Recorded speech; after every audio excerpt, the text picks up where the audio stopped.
Почитувани представници на медиумите, денеска сме во посета на школскиот центар Идризово, кај што кадетите за полицајци ја завршуваат својата едногодишна обука. Ова е последна етапа, кај што е наречено ловорување, кај што се запознаваат со практична тоа што го стекнале во текот на образованието во полициските станици. Денеска овие неколку дена го преминуваат и на терен во симулација на одредени ситуации, кој што видовте беше изведена тактичко показна вежба на нарушен јавен ред и мир. Работеа со камерите за надзорот на границата, со возилата кои ги имаме за надзор на границата, со еден начин да ги воведеме во некои пореални ситуации што може да им се случат во нивното работење. Нивната промоција ќе биде на 27 април.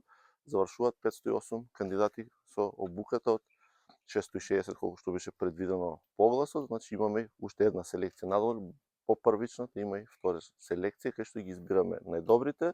И оваа година 10 најдобри според резултатите ќе имаат можност да изберат во која полициска станица ќе сакаат да работат и во кој делокруг во полициското работење. Исто е така по завршување на оваа тактичко покажна вежба ќе направам увид во реконструкцијата на објектот, кој после 53 години можам да кажам за жал ќе се реконструира.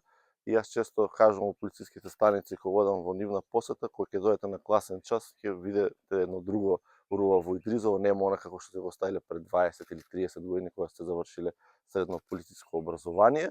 Со реконструкцијата ќе вратиме, тоест ќе се продолжи акредитацијата со Соединетите американски држави која е при крај и ќе можеме да воведеме и нови начини на образование и едукација на полициските службеници. Ви благодарам.